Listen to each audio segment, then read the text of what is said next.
Hello and welcome to The Explainer. Today we're going on an expedition with an ancient, incredibly detailed map. But this isn't a map of some forgotten continent or a distant galaxy. It's a complete guide to the one place we all live, the human mind. I mean, really think about that for a second. The colors you're seeing right now, the sounds you might hear in the background, all those thoughts just zipping through your head. We exist inside this unbelievably complex inner world. But how often do we really stop to ask, how does it all work? It's like we're living in this vast, mysterious country without ever looking at the map. Well, what if I told you that more than 1,500 years ago, a phenomenal text called the Yogācārabhūmi-Śāstra set out to chart that entire territory? Attributed to the bodhisattva Maitreya, it's less a scripture and more of a staggeringly detailed psychological atlas. So let's unfold this map and take a look, shall we? Okay, so the whole map, this entire guide, is laid out in what the text calls the 17 Bhūmis, or stages. You can think of them as 17 distinct regions or landscapes of your own consciousness, each with its own terrain and its own rules. Here are the first 5 to give you a taste. See how it starts? It begins with our raw senses, the absolute basics. Then it moves to the mind that makes sense of it all, and from there into deeper and deeper levels of thought. The other 12 stages, they go way further, into deep meditation and even the fundamental nature of reality itself. But for today, we're going to stick to the 2 most foundational stages, how we perceive and how we think. So our journey begins right at the front door of our experience, our 5 senses. The very first stage on this map is all about how we see, hear, smell, taste, and touch the world. Let's see how this ancient guide breaks down something as simple as just seeing something. The text is incredibly systematic about this. It analyzes the experience of each of the 5 senses, sight, sound, smell, taste, touch, using the exact same framework. So, to really get a handle on it, we're just going to use the eye consciousness as our main example. Now, this is where it gets absolutely fascinating. The sheer precision is incredible.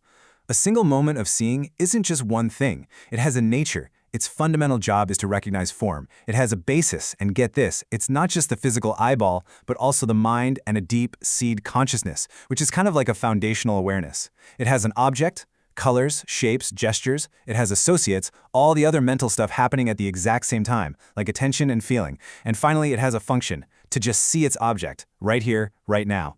This kind of breakdown is wild, right? It shows that perception is this complex, layered process, and the same 5-part analysis is applied just as carefully to every single sense. All right, so we've moved past the gates of perception. The 5 senses are bringing in all this raw data. So where does it all go? Well, now we enter the second stage on our map, the stage of the mind consciousness, the ishti. This is the control center, the central hub for pretty much everything. Before the text even tells us what the mind consciousness does, it first wants to be really clear about what it is. And it does this by giving us 3 related but very distinct words for mind. This isn't just playing with words, it's a functional breakdown of our entire inner world. And this just illustrates the model perfectly. Think of chitta like a deep internal hard drive, the storehouse consciousness, where every single experience leaves a little data file. Then you have manas, which is like the processor, the CPU. It's that part of the mind that's always spinning, always thinking, connecting this moment to the next. And finally, there's vijnāna. That's the active perception, the monitor you're looking at. It's our 6 senses actively engaging with the world. And yes, you heard that right. In this system, the mind itself is the 6th sense organ. So here's the crucial difference, the thing that makes this second stage so powerful. Your eye consciousness can only see shapes and colors. Your ear consciousness only hears sounds. But the mind consciousness, its object, the text says, is all phenomena, everything. It can think about the past, worry about the future, ponder abstract ideas, feel emotions, literally anything and everything. And this just shows you the sheer power packed into the mind consciousness. It's not just for idle thinking. This stage is responsible for everything from simple deliberation to extreme states like being drunk or delirious. It runs the show when we're dreaming and when we're awake. It's even involved in the processes of dying and being born. It's where our actions and our words come from, and it's the place where we can choose to cultivate positive habits, our wholesome roots, or let them die out. And the level of detail just keeps going. Remember that first function, discriminating objects? Well, the text doesn't just leave it at that. It breaks down that one ability into 7 different types of thinking, everything from the automatic thoughts that just pop into your head to really deep, focused, analytical investigation. Okay, so let's zoom back out. After this super quick tour through just the first 2 little regions on this massive map, what's the big picture? What does this ancient blueprint really tell us about who we are?